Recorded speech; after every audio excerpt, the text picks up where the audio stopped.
Right now, we're going to unbox the GoPro Hero 4 Silver. We're going to do this completely uncut, and here we go. So we're going to grab these two side tabs, pull down on them. Then we're going to slide off the bottom of the box. Come on. Go. Put that aside. Then we're going to grab this tab here.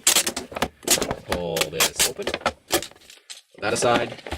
Then we can pull the top off. Put that aside. And then we can pop our camera off by pushing in these two buckles at the back and sliding it off. Now, as I say in all of my reviews, this base plate that comes on top of your GoPro camera box is one of the most important accessories that comes with your GoPro when you buy it. This base plate is great for making all kinds of awesome DIY mounts, so make sure you save it, make sure you put it aside, and keep it when you throw out all of your packaging.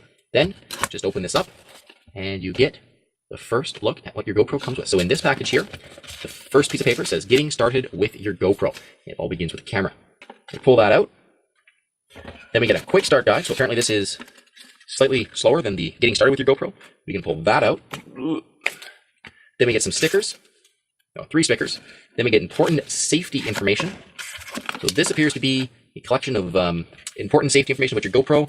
It talks about how you can damage it, how it can damage you, and great things like that. Talks about how hot the camera can get. And then finally, we get product information, important product and safety information, warranties, and disclaimers. So if you want to take your GoPro back or it's faulty, check that out. Really, that's all boring. But what we care about is what's underneath these two little flaps down here at the bottom of the box. We open up these two flaps, and then we get to see the accessories that our camera comes with. So we'll pull all these out. First, there's a 3-way pivot arm. Then there's a J-buckle mount. Then there's a USB charging cable. That's it for that side. And then over here, we get a touch or a skeleton back door. We get a waterproof touch back door and 2 adhesive mounts, a nose plug, and the new GoPro battery.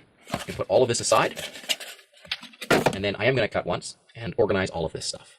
We're back, and this is what the GoPro Hero 4 Silver comes with. So they've got the camera, 2 short bolts, 2 extender bars, which make up the 3-way pivot arm, the vibration reducer, the skeleton back door, the waterproof touch back door, which is waterproof to 10 feet. So this is a back door for the camera that allows you to have touch functionality and be waterproof, but it doesn't allow you to use the touchscreen underwater. The LCD touchscreen will not work underwater, at least not at any depth. If you use a couple splashes, I've heard reports from people that it'll work up to like a foot underwater or something like that. Again, we'll test all of that in our upcoming review, but just know that you can't go like scuba diving and use a touchscreen at the same time. You get 2 adhesive mounts, a curved one and a flat one. You get a GoPro, the new GoPro battery, which is different than the GoPro Hero 3 battery, which was different than the GoPro Hero 2 batteries, and which were different than the other batteries. So lots of different GoPro batteries, which is getting a little bit annoying, and a J-buckle mount, and I don't know if we talked about it, but a USB charging cable. All of that, but let's now explore the camera itself. So we'll open this up, packaging, just like that.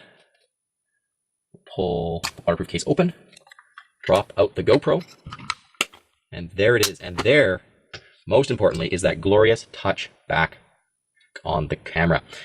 Guys, I don't know about you, but I'm super disappointed that the GoPro Hero 3 Black doesn't come with this touchscreen, and I'm going to go into this a little more in depth in my review, but I think it's really disappointing that they're making us choose between either the convenience of the touchscreen on the back of the camera or the kind of high-quality ProRes 4K at 30, which comes on the Hero 4 Black. So you can see how little space that takes up in the back of the camera. This battery back door, there's nothing behind it here, so there's really no excuse for not having this on the Hero 3 Black, at least in my mind. So we're going to stick this battery into the back of the camera here, close up the door, and then on this side of the camera, there's the micro SD card slot, USB charging cables. On the top, there's the shutter button. On the front, there's the power button. The LEDs have moved from the front to the side of the LCD right here. There's a microphone on the top, as well as a microphone on the side. There's 4 LEDs around there, or 3 LEDs around the camera, here, here, here, and those 2 on the front. The side button here has changed from a Wi-Fi button to a multi-purpose button, which allows you to tag inside photos or video clips. So when you're recording, you can hit this side button, and it'll put a marker in your video clip that then when you're later editing in GoPro Studio, you can bring up and see where you've highlighted. And then the new button on the GoPro Hero 4 Silver is this button on the back, which I believe is the power button for the LCD screen. So we'll go ahead and boot the camera up. Boots up, firmware number 001, and then we will flip the camera over. Don't know if you guys can see that, but the LCD screen is working, and it's showing us exactly what the camera sees. Now, if we push this button beside here, it turns off. We push it again, and it instantly turns back on. This is something that's a lot nicer than using the Touch LCD backpack. I haven't used a Touch backpack in a while, but at least at the beginning, it was very slow to turn the screen on and off. It would definitely work well once it was on, but turning it on and off did take a little bit of delay. So it's super nice that it's just this quick to turn that touch screen on and off. So I'm a little bit puzzled. I don't know if it's just my hands aren't working or what, but I've had to go get the manual because my touchscreen doesn't seem to be working. So I'm trying all the different gestures here, like swipe left, move through lists. This is supposed to change modes. And I don't know if I'm just being silly and I haven't turned it on properly. Maybe there's a way you have to turn the LCD screen on before it'll start working. Maybe it needs an SD card. I know my screen on my Hero 4 Black went really buggy when I didn't have an memory card in it. So maybe we'll try putting a memory card in and see if that makes the screen work. So we've now got that the SD card's installed. You can see on the front here that it's telling me all the different things I've got, but I still have no touch feedback on the LCD. Maybe we'll try turning it off and turning it back on again. All right, there it is. It's back up, but nope.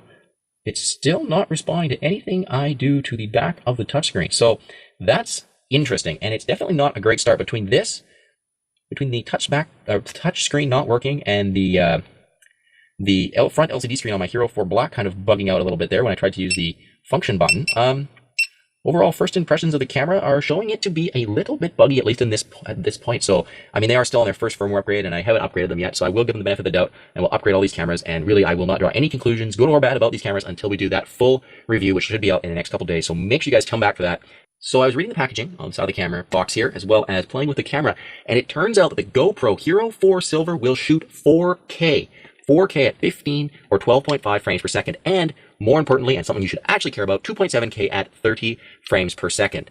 This is something which, well, maybe you could have found this out on the GoPro website. I read every detail they posted before this, and this was not listed anywhere. Their announcement videos made it sound like the GoPro Hero 4 Silver was only going to shoot 4K, or not 4K, it was only going to shoot 1080 at 60 and 720 at 120. So that was the only specification they were kind of advertising at that time. And I think this makes this camera even more appealing than the Black, because really the only resolution on here that you should care about is this 2.7K at 30, which you can downsample to 1080 to get an amazingly crystal clear and sharp image. It's a great way to shoot, but it was something which I didn't originally think we were going to be able to do with the Hero 4. So definitely we're going to test that out in the test shots. We can do it with the Hero 3 Plus Black, and now we can do this with the Hero 4 Silver, and we can also do it with the new Hero 4 Black. So we'll test all of those out together, put them up head to head, and see how much of a difference in image quality there really is. But super exciting. I had to turn the cameras back on to share this with you guys, but we can get 4K on our GoPro Hero 4 Silver at 15 frames per second, which, well, it is half of the GoPro Hero 4 Black, is still pretty awesome. And this camera does have an LCD screen on the back of it, and it also costs $100 less. I haven't done my review yet, but based on that, you guys can probably see where it's going to be going.